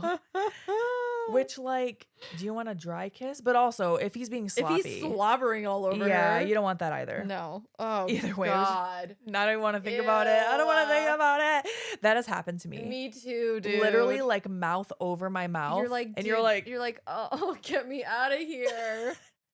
definitely a high school thing. Oh, yeah, for sure. So Mel comes in to her cabin, by the way, also highly inappropriate. Hugely. And the boy hides under the bed because he's obviously not supposed to be in there. Mm-hmm. So Judy also tells him she doesn't know where Meg is, but she knows that she went to shower. Mm-hmm. So Mel's going to leave. And now the boy wants to leave. You know, he's afraid of getting caught. So he's like, you know what? I'm just going to go back. And Judy is pissed. Now we're following Mel. Mel is going back to where Meg showered. And her body just coincidentally waits to fall out of the shower until he gets there because it's just a curtain. I love it. I love that cheesy shit, man. I know. Falls out of the shower. As soon as he walks up to it, she has this long gash. Like right down her back, man. Almost down her entire spine. Yeah. And Mel immediately is like, he did this to get back at me. Like, what are you talking about, Mel? Yeah, he's referring to Ricky, who now he thinks is the killer. And so now we cut back to Judy, who is sitting in the dark on her bed, curling her hair. And at first I was like, girl, why are you sitting in the dark? But she actually does explain it in a minute. And so the cabin door opens and you can see the silhouette of someone standing in the doorway. Uh-huh. And Judy's like, don't turn the light on or we'll have to go to the stupid social. So that is explained. Yeah. And I get it. Yeah, Girl, yeah. you don't want to go. I understand. I wouldn't want to go either, to be honest. Yeah, you just want to sit in your bed by yourself instead of going to the stupid dance. And just chill, man. And she also, I already mentioned that she's curling her hair, right? Yeah. Because that is important. And so yeah. she gives one of those very cliche lines that you mentioned. Oh, it's you. What do you want? I don't know. I pop every time. And this person that we don't see punches Judy, knocks her out. I was like, hell yeah, 'cause she deserves it. Yep. I don't think she deserves what happens to her next, No? but she does deserve to get punched for I'm sure. like, no, you don't. Well, we don't actually know, but we're going to try to discuss it. So first, the person puts a pillow over Judy's face to muffle her screams, okay? And then they take the hot curling iron, and we don't see what happens. We only see a silhouette, and we hear sizzling and hear Judy scream, obviously muffled, and we see the shadow of Judy's hand reach up, like strained. But what the fuck were they implying that they did with that curling iron? Did they just burn her? Because I thought the worst. What did you think? The fact that they didn't show anything, no, you know, every person that's been killed, even though it's off screen or a lot of it's off screen, they show like the aftermath. Okay. I'm literally thinking she got assaulted with this curling iron. Okay, hold on a second. Do you have info about this? 'Cause that's do. great. Okay, perfect. I have some info. So a shot of dead Judy was cut by the MPAA for being too grisly. Oh, what was it? I don't know. It doesn't say. But I will say, I don't think that's what happened. No? You think they just burned her and she died?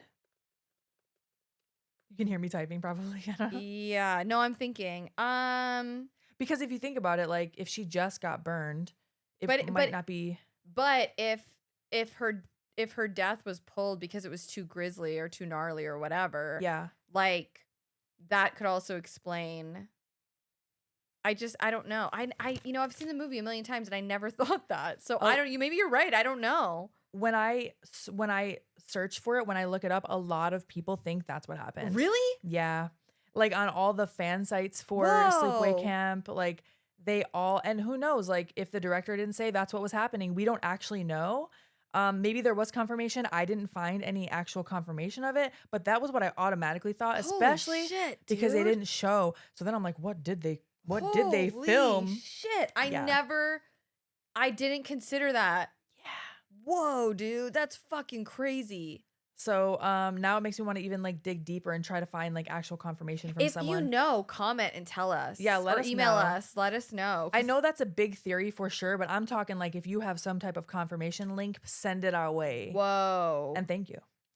But yes, that's obviously fucking horrific for many reasons. That's why I said I don't know if she deserves what I'm sorry. happened I'm to her. still like this. I'm like, I know. Yeah, I love that you were like, no, she just got burned. I don't know. I just They went, and she's like, unless they like burned her throat or something and it like opened. I don't know. I don't know. I don't know. Okay, so that happens. And they also throw Judy's body under the bed. Mm-hmm. And so Eddie comes back to the campsite where all his boys were camping, were sleeping, and he finds that they were all hacked up. With the hatchet, I guess. With the hatchet. Yeah. And yeah, it's hard to tell what you're looking at, and it feels so much scarier for some reason because you're trying to make out what it is. You just see like blood and maybe some body parts and some fluff from the sleeping bags. Right. And the music is so scary in this movie. It really adds to it. Agreed. Yeah, the music is great. Yeah. Mm-hmm. So Mel now catches up to Ricky and puts him in a shitty headlock. He has it out for Ricky. He's like, "You are the killer." Yeah, because he wants this like case closed. Yeah, and he's put his detective cap on. He's got his, what is this called? Magnifying glass. Yeah. And he has decided it's Ricky. Yeah, he thinks that because Angela keeps getting bullied and all the people that are bullying Angela are dying, that he thinks. Look at it. And Ricky's like a hothead, right? Like Yeah. that's like Ricky's still though. Yeah, Like, yeah. And he sees Ricky getting into physical altercations with these boys, so I understand why you'd put two and two together, but also the way he's going about it is insane. real stupid. Yeah, real bad. So yeah, he starts accusing him of killing everyone. He punches him to the ground. He punches a child to the ground and starts pounding on him like a fucking gorilla, like overhand, like hammer fists. I love it. So that happens. Ricky's like knocked out. Mel hears sticks cracking or something. It can't be you. It can't be. Oh my gosh. I'm yes. telling you, every kill is like that. Yeah. He goes to investigate that person, whoever it can't be, shoots an arrow through his neck, which also is on this t-shirt, I think. Or was I thinking of something else? Yeah, it's right here. You probably can't see it on the YouTube video, but that kill is right here on the shirt. Awesome. He gets an arrow through the neck. Okay, now we cut to Ronnie, who is getting the rest of the counselors on high alert. And Susie's telling them Judy and Angela are missing. Paul is waiting on the beach like Angela asked him to. And Angela shows up. Uh-huh. And just very flatly, once again, just very dry, says, "Let's go swimming." He says, "What about our clothes? Take them off." Okay. Oh, of course he's excited. Okay, now the police get there and they're going with the counselors through the woods to search. They're really trying to find Judy and Angela because they're missing. Right. I guess they didn't care about Paul because he should also be missing. Oh, yeah. And so. Oh, yeah. Yeah, they're just like, I think maybe just Susie knew because that's her cabin. Was Paul at the social? I can't remember. Well, he's at the beach, so he's definitely not anywhere to be found. Yeah, that's true. But it was Susie saying that, and she knows, who was in her cabin. Yeah. The police are going through the woods with the counselors and, their flashlights, whatever, and they find a wrapper, which I'm assuming was one of the same bars that Angela was eating during that social earlier. So we're getting clues, we're getting closer. And the police find someone lying in the woods bleeding. It's Ricky. Mm-hmm. He's alive, but he's hurt. Mm-hmm. But he is alive, so Mel didn't kill him. And now they're finding other bodies. Different counselors are finding different bodies. So a couple of the counselors find Meg's body. We don't see it, but, she comes out of the cabin and she's like throwing up. She's sick. Ronnie and Susie are by the beach and they hear this low singing or humming. Okay, they're on the search party. They see that someone is on the ground in the dark. They're sitting on the ground. They realize that it's Angela. And it looks like she's sitting there with her back turned and she's stroking Paul's head, who's sitting in her lap. And she's humming. And now we see another flashback. We flash back to her auntie taking Angela in after the father died. Yeah. And she says, "I always wanted a little girl. but then my husband left. And when she's taking Angela in, by the way, this child has their whole head wrapped up because they were in that boating accident. So we Right. also don't really see what child it is, which child it is. So now, we know that one child died and one didn't. Yep. And so she says, we already have a boy. So another one simply would not do, which also doesn't make any fucking sense, but okay. I mean, this woman looks like she's been lobotomized, so I don't think she's firing on all cylinders. She's you know what I mean? definitely not. And she says, do you think so, Angela? And then she's like, yes, Angela. I like that name. Just goes off on her little whatever. You'll like that name, won't you, Peter? Like when she says Peter, that's supposed to be the big like, oh, like I think it jumps right from Peter to the beach. Right. Okay. Cuts back to the beach. Angela jumps up. She is butt naked. Paul's head rolls off her lap, which you're like, whoa, that to me, like, Well, oh my gosh. huge, yeah. Paul's head rolls off her lap. He's been decapitated. Angela is covered in blood, holding a knife. You get a full body shot. Dude, her face is so scary here. Her face, which you can also see on my shirt, is It's like the most iconic part of this movie. Well, terrifying. I mean, it's yeah. full prosthetic. That's why I think it looks like that. yes, she's making a terrifying face with her jaw wide open, looking to the side. Like you said earlier, uncanny. yes, It's uncanny. It sticks out of my head. Ever since I've seen this movie, it pops into my head every now and then, and just her facial expression is terrifying. The facial expression alone, the music on top of that, she's Yeah. making this low growling, almost like guttural breathing sound, like like that. All of that combined is fucking terrifying. Like you said, the full body is a prosthetic, and that makes it look more like that uncanny valley because you're like, what am I looking at? Well, the face is the prosthetic. The body is a real person. Oh shit! The body is a boy. Got it. And but you and the can't. face is a like To put her face on that body. exactly. But you see that something is off. You're like, 100%. what am I looking at? Yeah. And Oh fuck, it's so scary. I'm thinking about like her mouth being open. Woo! yeah. But the big twist, she has a penis. She does. And so Ronnie goes, it can't be. She's a boy. And so yeah, we're starting to piece it all together. Yeah. And that is the end of the movie. It is. Yeah. The So there's a end. lot to unpack there. Yeah. Mhm. So we were talking a lot about this earlier off air. Yeah. But so just to summarize, the boating accident happened. The little girl died. The aunt and the dad died. The aunt took in the boy Peter and then forced him to be Angela. But wait a second. Then who? Okay, maybe I'm just dumb, but what about Ricky? Isn't Ricky her other son? Yes, that's why she didn't want another boy. Right. So she had two boys. One, Ricky. It's the aunt taking her in from I'm assuming her brother. Right. Yes. Oh, Yeah, right. Because yeah. Richard is her son. Right. And she takes Angela in, but she takes Peter in. takes Peter in, but then sort of forces her into being Angela. Right. Got you. Yeah. She's like, another boy simply won't do, which, okay. But she always wanted a daughter. So she forces Peter to be Angela. So obviously, people have strong feelings about this Sure. movie, especially like years later. And I listened to a really great podcast about it. It's called Horror Queers. It's their episode on Sleepaway Camp. It features Ten Backy. And they had a lot of great dialogue about specifically whether or not Sleepaway Camp is homophobic and transphobic. Right. So I highly recommend you go listen to that whole episode because I'm not going to speak for them, but they say everything in that episode, in that podcast. But I do want to touch on some of the things here. Sure. So this is where I struggle with it, where I struggle with the ending because aside from whether or not it's transphobic, I feel like it didn't need that twist. I personally feel like, and I know we talked about earlier about like how memorable it was for people, but Angela's face here is so fucking terrifying. I knew that there was going to be a twist when I watched this movie. I've seen it years ago. This was not a first time watch for me. I knew there was going to be a twist, but I didn't know what it was. So when I was first watching it, I missed the fact that there was a penis at the end. That's what you said. Yeah, I had to rewind it because I was so creeped out by the music, her face. Her face is what always stands out to me, like, not the dick. It's her face. The noise that she's making, the prosthetic face on the body. You're like, what am I looking at? It's so dark on the beach also. Yeah. So I actually had to rewind it because I was like, what is the twist? And I rewind it and I'm like, oh, there's a penis. Okay. So I was kind of just like that, like, okay. Like, I think that it's so scary even if you didn't do that. So the director has said in interviews, he's like, it was just for shock value. It was shock value. That's what he says. Yeah. Which, you know, some people feel a certain type of way about, because really what it comes down to, if you feel negatively about it or you're offended by what happened, that's valid.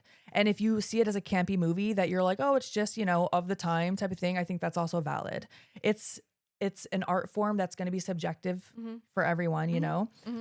But I also see why people would be like, oh, this feels real in poor taste, because historically speaking, you know, queer people, trans people have been made to be the villains or made to seem as something bad or negative or evil throughout film history in so many movies, right? Not just in horror, but think of like even comedies like Ace Ventura. Oh like God. That one's wild. Woo. So when that continues to happen and you have people that, you know, that some people are going to watch those movies and go, well, that's a trans person, that's what they do, you know, and that's obviously not a logical way of thinking. But it can be a tricky subject to talk about, but how you feel about it is valid, whether you like it or you don't like it. Right. I do struggle with it personally because of that, because I feel like the entire twist is just that you think the brother died, but really it was the sister. And she is like, she already went through this trauma, but now she's gone through additional trauma because she's being forced to be, as far as we know in the first movie, she's being forced to be Angela. That's even more trauma on top of that. But like, why? There's a part of me that's like, why would that make Angela homicidal? Just because she's trans? Is that what you're trying to say? I don't think so necessarily, but I could see why someone would see that. I think the only thing that makes me go like, they're so heavy-handed with the aunt being like over the top banana pants. Yeah. Sorry, I know that is not like a nice thing to say. Yeah. But she's abusing her. Right. Like overtly abusing her. Like no one has open dialogue in that household. Right. Like there's no conversation. I guarantee there's no conversation to be had about what happened in the boating accident. I'm sure there was no conversation. Like we talked about it. Angela is lonely. She doesn't talk. The fact that she doesn't talk to me speaks volumes that she has PTSD or so to me, it's like, I guess I looked at it like she's not a killer because she's trans. She's lashing out because of the abuse and because, you know, she's lonely. She's being picked on. She has no one to talk to. The adults in her life are failing her. Yeah. She's confused about her gender. Because she's being forced to be portrayed as a girl. I mean, we find out in later films that she does identify as a girl. She's Angela.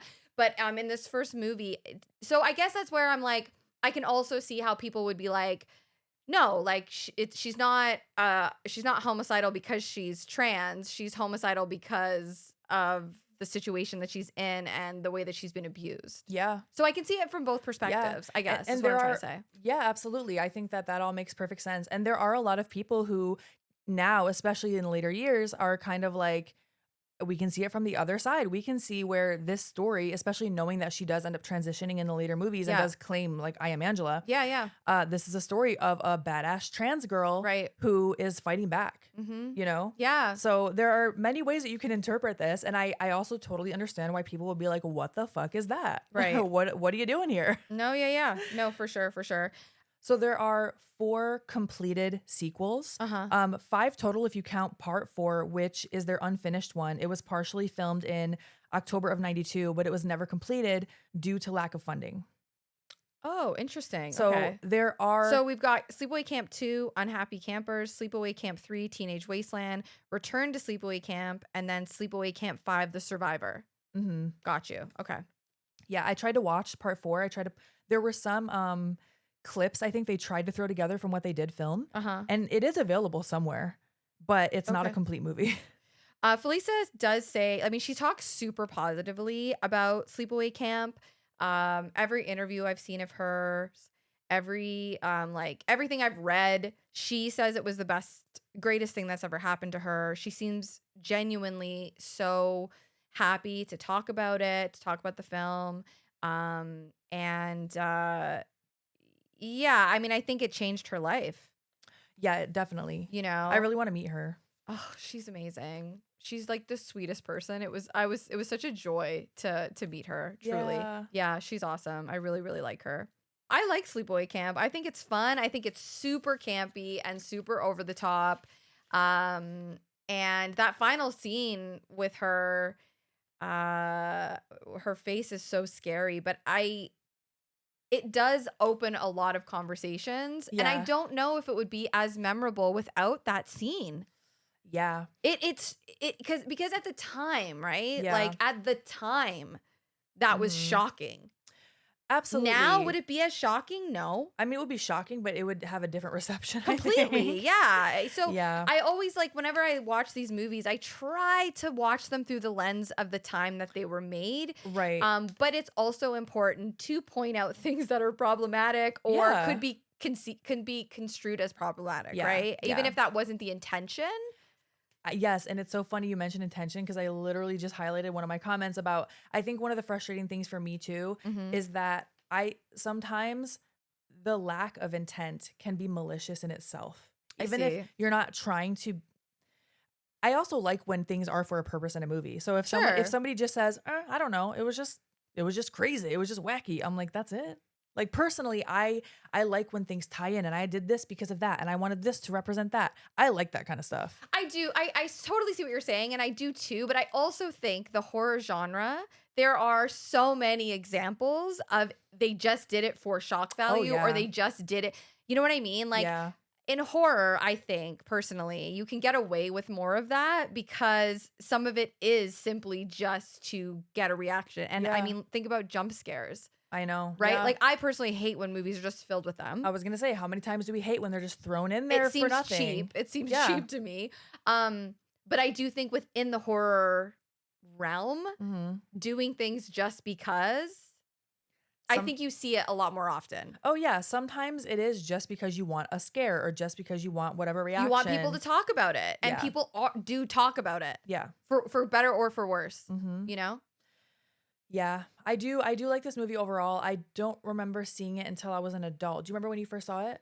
I was an adult. Okay. Yeah, I actually remember.